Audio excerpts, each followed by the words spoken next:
Il ministro dell'Interno interviene sul caso dei migranti ad Amantea, intanto è tregua, protesta sospesa per 24 ore. L'uomo dovrà scontare 18 anni di carcere per aver tentato di uccidere dandole fuoco l'ex moglie a Reggio Calabria. La ministra Azzolino da Catanzaro assicura le scuole riapriranno in sicurezza a settembre. Non gioco con mio figlio da 4 anni, lasciatemi fare il papà, l'appello di un padre alle istituzioni. Appello alle forze politiche per la gestione del dopo Covid a Castrovillari, la crisi si supera tutti insieme. Ben ritrovati dalla redazione della TG10, lo avete sentito anche dai nostri titoli. Amantea, caso nazionale, interviene il ministro dell'Interno Luciana Lamorgese che dice sarà disponibile una nave quarantena entro pochi giorni. Se questa soluzione non dovesse andare in porto c'è già un piano B, quello cioè di spostare i migranti che sono sbarcati domenica a Roccella Ionica e poi 23 sono stati spostati ad Amantea, ce ne sono alcuni come sapete positivi. Ebbene, se non fosse disponibile la nave quarantena saranno spostati i migranti in delle strutture che garantiscano l'isolamento come le caserme. Intanto dopo la protesta vibrata delle scorse ore tregua per 24 ore. Vediamo. Abbiamo preso una nave dove far fare la quarantena ai migranti, abbiamo fatto una gara con procedura accelerata, entro un paio di giorni dovremmo vedere se c'è qualcuno, così il ministro dell'Interno Luciana Lamorgese ha risposto ai giornalisti sull'arrivo dei migranti in Calabria. Del caso ha aggiunto di aver discusso con la presidente Santelli. Intanto i 24 migranti, di cui 13 positivi, si trovano nel CAS di Amantea, come potete vedere dalle immagini sorvegliati H24 dalle forze dell'ordine, ed è atteso anche l'esercito. Ci sono pericoli per la popolazione? La popolazione di Amantea non corre nessun rischio nella misura in cui i soggetti sono in quarantena obbligatoria e sono chiusi quindi all'interno della struttura che è stata evidenziata e certificata come centro assistenza e accoglienza profughi. Quindi per la popolazione non ci sono problemi. I migranti sono asintomatici ma hanno bisogno di costante assistenza. Certamente sono dei soggetti positivi, dei soggetti che allo stato non hanno febbre, ma sono persone che in ogni momento possono evolvere, possono sviluppare i sintomi, tra cui il primo sintomo la febbre e poi le stigme della polmonite interstiziale, per cui in ogni caso è imprescindibile la presenza di un sanitario lì che sia di controllo, dei controlli costanti della funzione respiratoria, della saturimetria, della temperatura. Insomma, nella struttura in cui sono ubicati manca il personale sanitario indispensabile non solo per il Covid, ma per la scabbia, molti casi riscontrati. Esistono diversi casi positivi per scabbia, esistono anche dei casi di impetigine bollosa. Abbiamo fatto delle prescrizioni alla struttura, ne parleremo poi ancora meglio in seno di una riunione che sarà all'interno dell'ASP, ma di sicuro c'è una necessità di implementare, di rafforzare quelli che sono, non solo gli aspetti igienico-sanitari, di pulizia eccetera, ma soprattutto di cura medica, clinica alla persona. La task force dell'azienda sanitaria di Cosenza invia un messaggio rassicurante. La situazione è assolutamente sotto controllo. Intanto però in una città che vive di turismo sono ore buie, molte delle prenotazioni sono state cancellate, la tensione è alta. Nel pomeriggio è scattata la tregua, la protesta è stata sospesa per 24 ore in attesa che i migranti vengano spostati.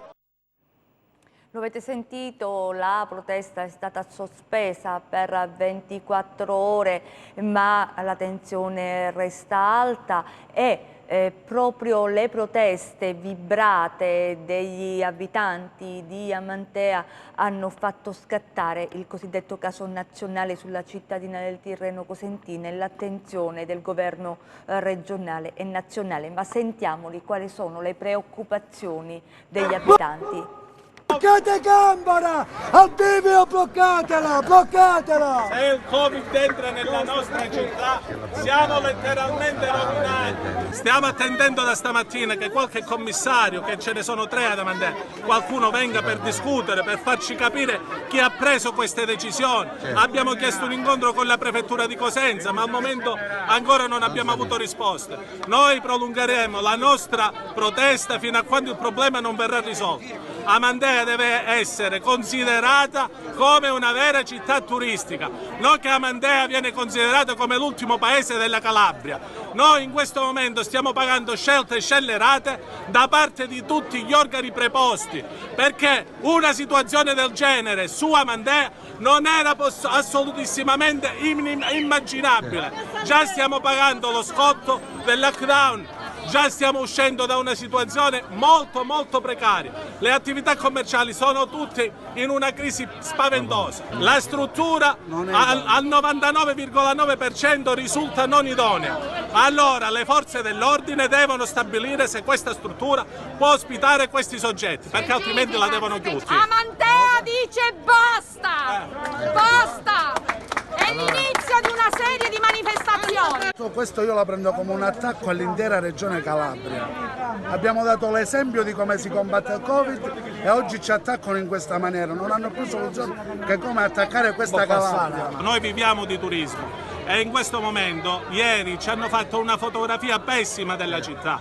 Quindi noi chiediamo di intervenire e di andare a ripristinare quella che è l'immagine di Amandea. Questa è la cosa più grave che hanno potuto fare. Portare in una cittadina turistica immigrati positivi. Questo perché già quando sono partiti da lì già lo sapevano che erano positivi. Sul fronte dei contagi oggi buone notizie, 0 positivi, quindi nessun contagio oggi nella nostra regione. Vediamo. In Calabria ad oggi sono stati effettuati 103.281 tamponi. Le persone risultate positive al coronavirus sono 1.216, nessuna in più rispetto a ieri. Quelle negative sono 102.091. Territorialmente i casi positivi sono così distribuiti: Catanzaro 1 in reparto, 1 in isolamento domiciliare, 183 guariti, 33 deceduti. Cosenza 1 in isolamento domiciliare, 434 guariti, 34 deceduti. Reggio Calabria 3 in reparto, 19 in isolamento domiciliare, 256 guariti, 19 deceduti.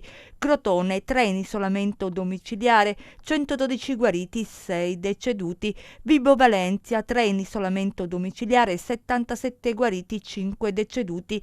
Dall'ultima rilevazione, le persone che sono registrate sul portale della Regione Calabria per comunicare la loro presenza sul territorio regionale sono in totale 7.956. A settembre le scuole riapriranno in sicurezza, ad annunciarlo il ministro dell'istruzione Lucia Azzolina. Questa mattina a Catanzaro ha partecipato a un tavolo tecnico presso l'ufficio scolastico regionale. Vediamo. Ecco l'arrivo del ministro dell'istruzione Lucia Azzolina a Catanzaro per partecipare ad un tavolo tecnico presso l'ufficio scolastico regionale con l'obiettivo di capire i fabbisogni dei singoli territori sia in termini di arredo che di organico. Il governo, ha assicurato il ministro, sta lavorando per garantire la riapertura delle scuole in sicurezza. A settembre ripartiamo in sicurezza, in presenza, riportando tutti i nostri studenti a scuola, come abbiamo più volte ribadito. Già, ma come garantire la sicurezza? Noi stiamo lavorando su 3 fronti: utilizzare tutti gli spazi che ci sono, adeguandoli e migliorandoli. Se non fossero abbastanza, trovarne anche di nuovi e migliorare gli arredi scolastici. Il ministro sottolinea poi che la situazione delle scuole in Calabria non è poi così diversa rispetto ad altre aree del paese. Ci sono scuole del sud d'eccellenza, così come le trova al nord, e scuole un po' più in difficoltà al nord come al sud. C'è poi l'atavico problema dell'edilizia scolastica. Noi siamo intervenuti stanziando prima fino a 798 milioni di euro, recentemente ho firmato per altri 855 5 milioni di euro per le scuole secondarie di secondo grado e altri 330 milioni di euro. In più abbiamo dato poteri speciali a sindaci e presidenti delle province affinché possano essere velocizzati tutti i lavori. È firmato recentemente un protocollo anche con i sindacati dell'edilizia scolastica proprio per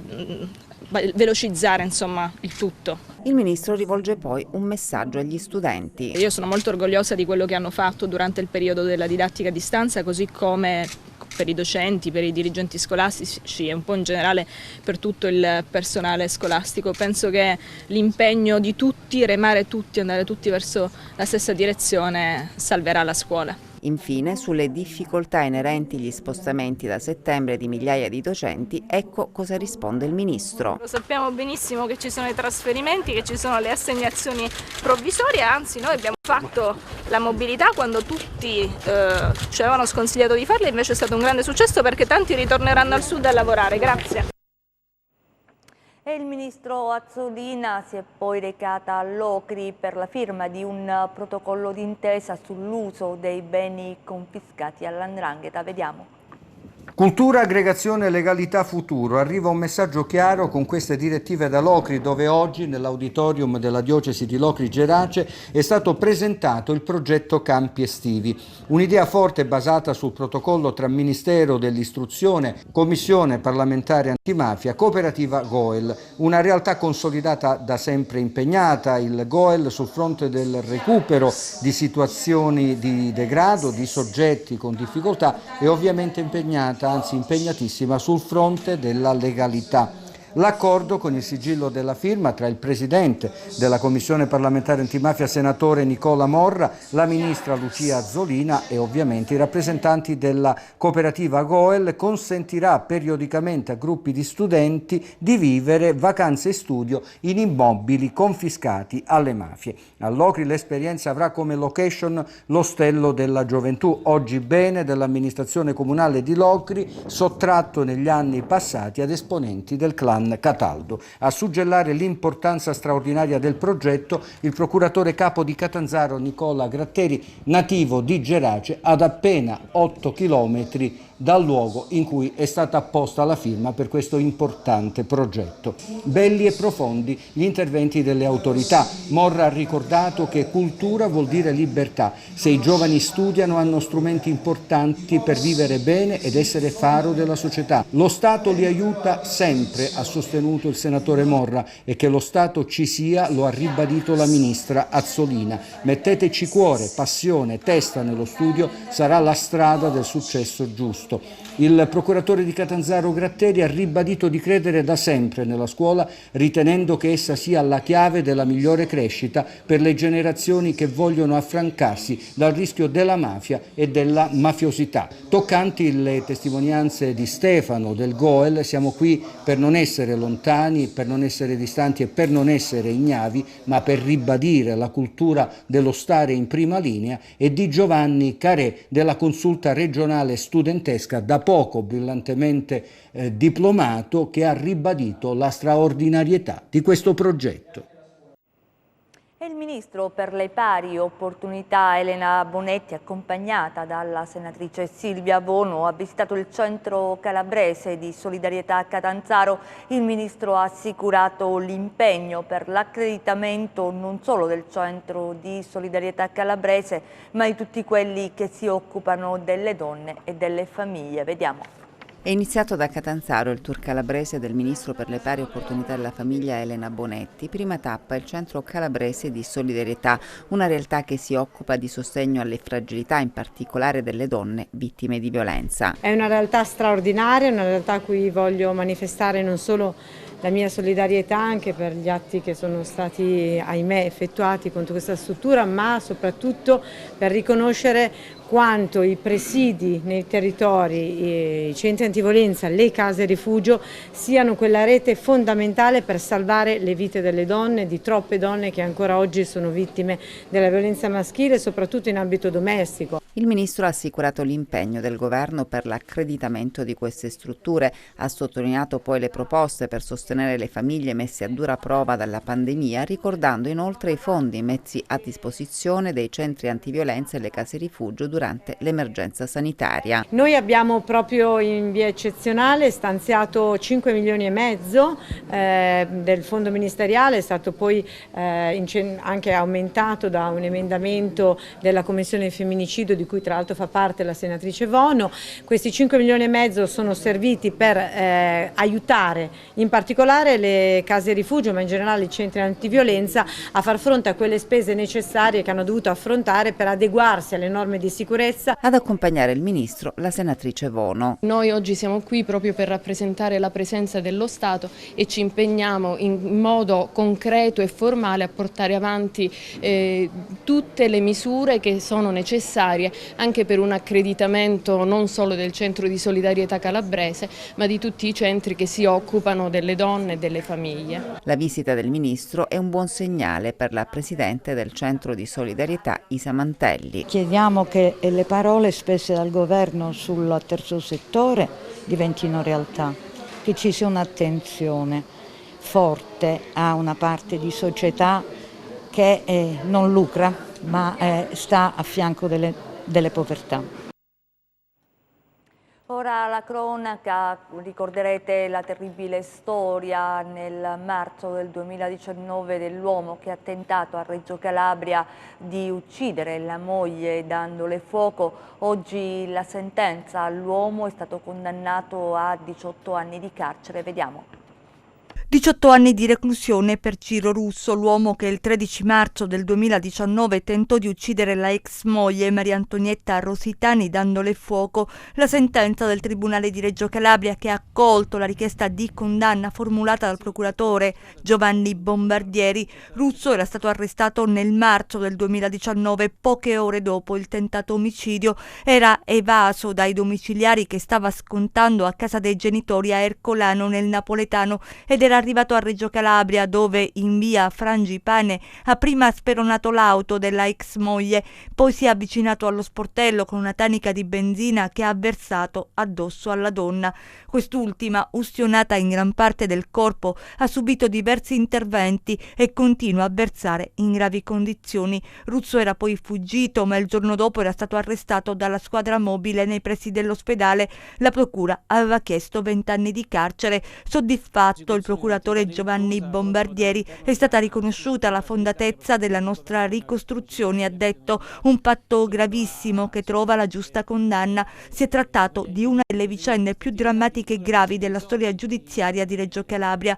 La procura dall'inizio ha operato senza sosta, prima alla ricerca del colpevole che si era allontanato e poi affinché quel gesto criminale venisse ricostruito puntualmente e sanzionato con la giusta severità.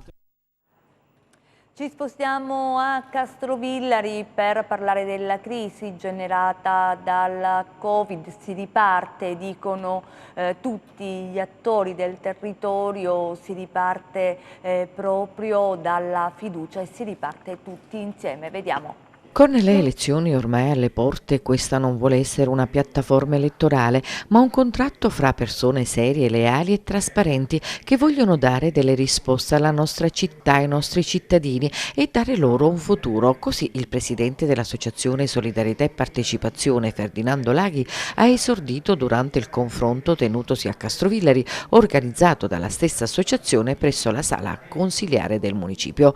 La proposta della riunione è nata dalla drammatica situazione che ormai da mesi tutto il mondo e l'Italia, la Calabria e Castrovillari stanno vivendo a causa della pandemia da nuovo coronavirus SARS-CoV-2. Io credo che mai nella nostra storia noi stiamo attraversando e temo e molti temono che ancor più attraverseremo delle situazioni di assoluta gravità economica prima e sociale poi, con una situazione che riverbera, cioè che è planetaria, è nazionale, è regionale e interessa anche la nostra città. Noi siamo qui a illustrare un progetto che non è un assemblaggio elettorale, ma è una proposta di un contratto per cui le forze che ritengono di volersi di mettere da parte le distinzioni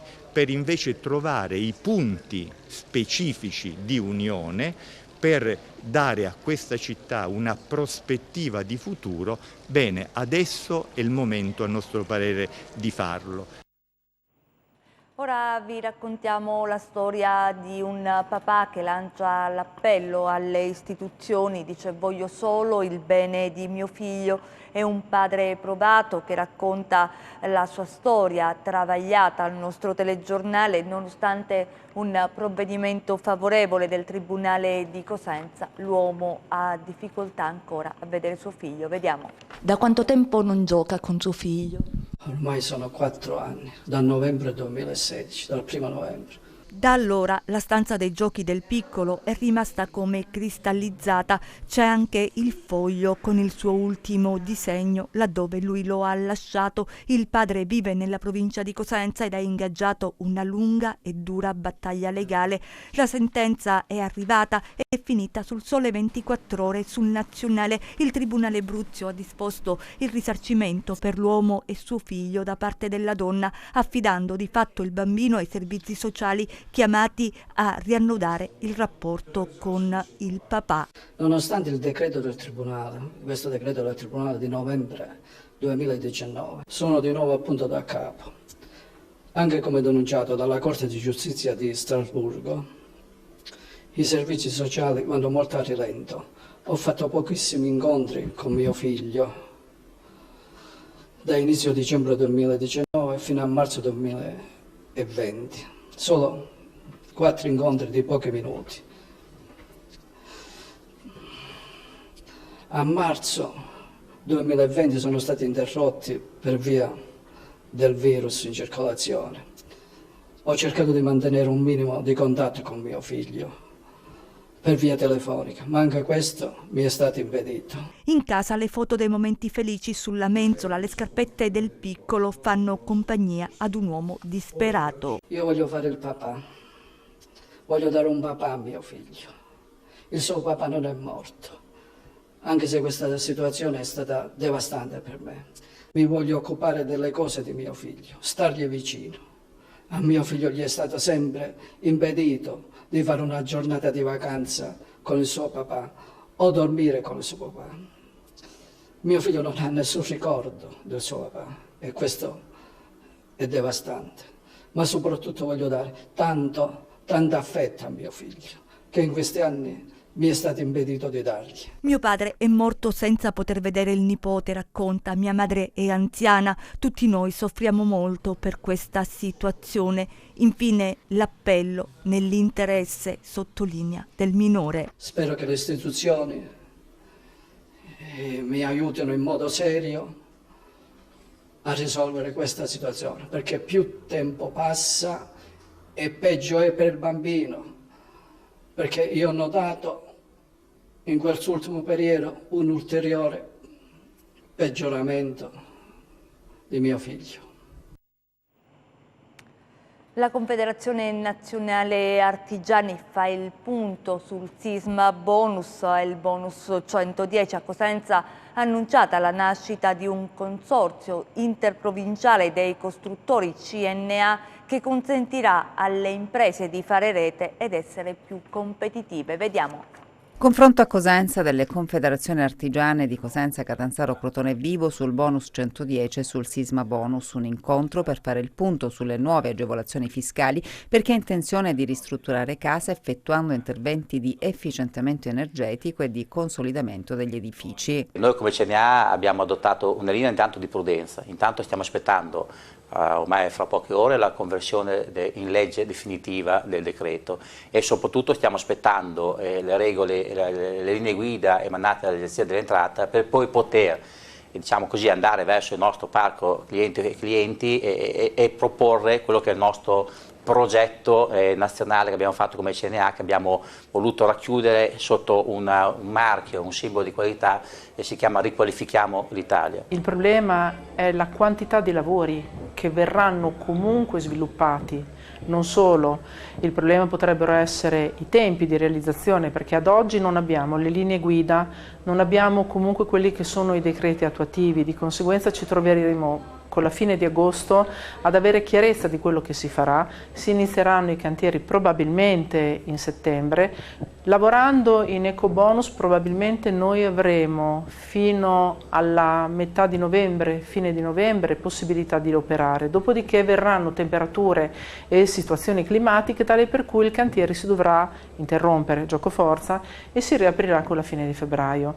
Ecco che il 31/12/2021 risulta un tempo limitato, troppo limitato per la potenzialità che noi avremo. Nel corso dell'incontro è stata annunciata la nascita di un consorzio interprovinciale di CNA Costruzioni. Noi in Calabria abbiamo tante piccolissime aziende del settore che magari da sole non hanno la forza per poter portare avanti questa norma che ha messo in piedi il governo. Il consorzio dà l'opportunità di far diventare una piccola azienda una realtà un po' più grande. Lotta agli incendi boschivi, è stato presentato il piano della Regione. Vediamo.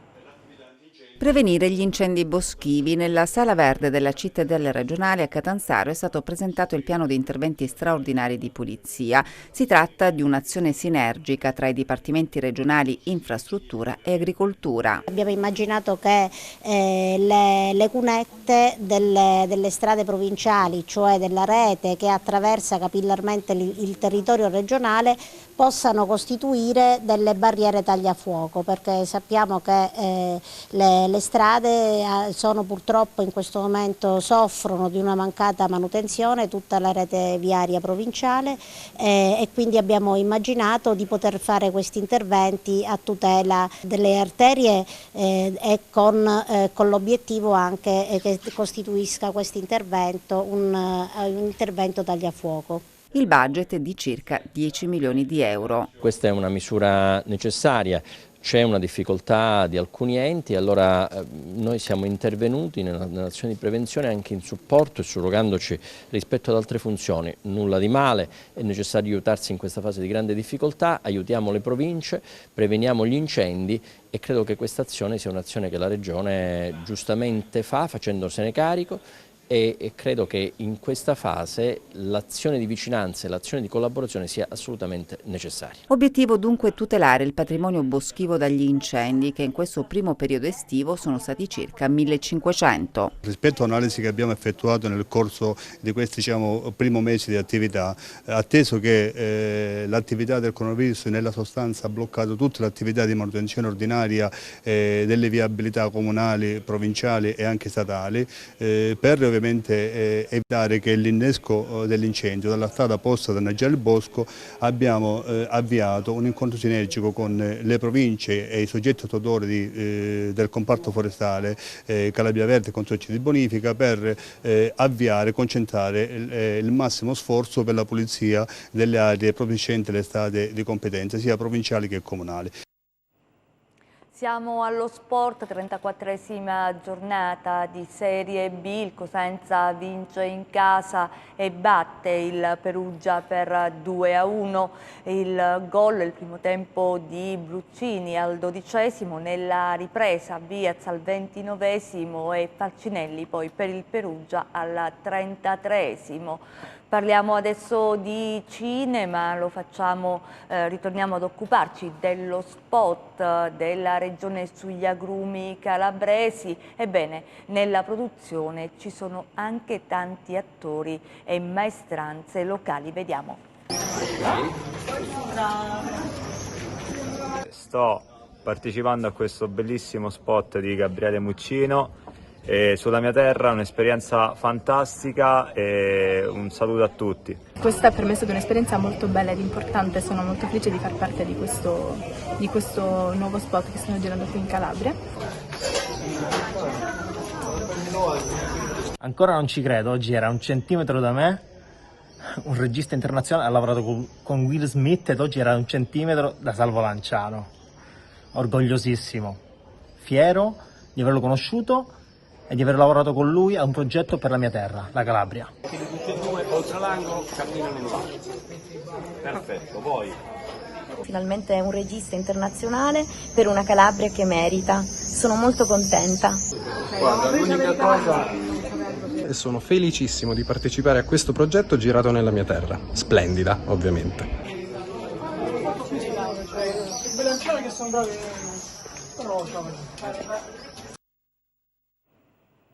Ora il nostro consueto appuntamento con la borsa, vediamo.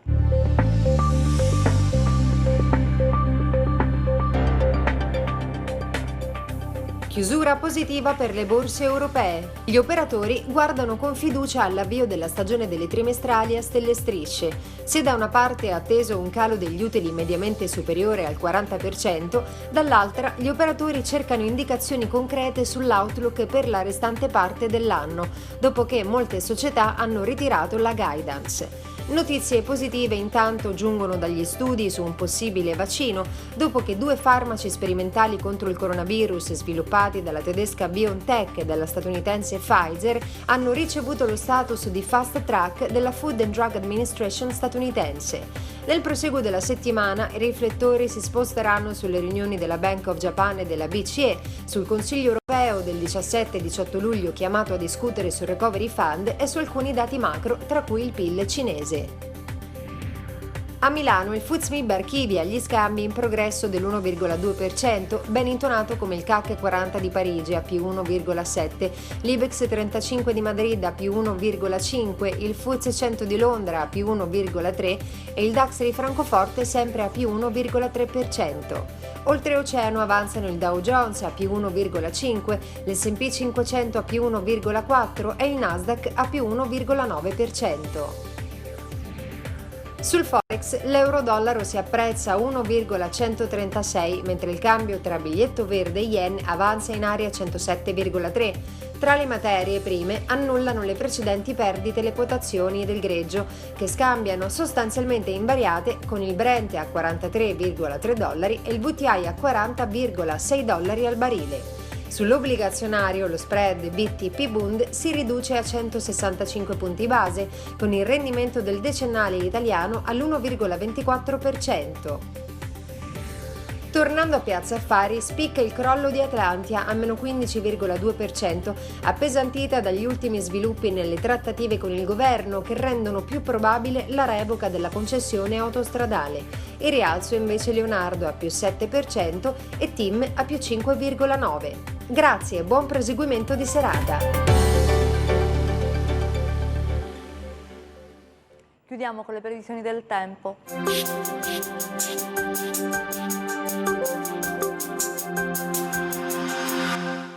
Prosegue una fase di tempo stabile e caldo, salvo locali disturbi pomeridiani sui monti. Domani ancora condizioni di cielo sereno o poco nuvoloso, durante le ore centrali della giornata ancora possibilità di brevi rovesci su Pollino e Sila, temperature stazionarie. Passiamo a mari e venti, domani mari calmi o al più poco mossi con venti deboli a regime di brezza. Per essere sempre aggiornati sull'evoluzione delle condizioni meteo vi rimando oltre al nostro sito www.meteoincalabria.com anche alla nostra pagina Facebook Meteo in Calabria. È tutto, ci fermiamo qui, grazie per essere stati con noi, grazie a regia Michele Cava, in messa in onda Giuseppe Costanzo, vi auguriamo un buon proseguimento.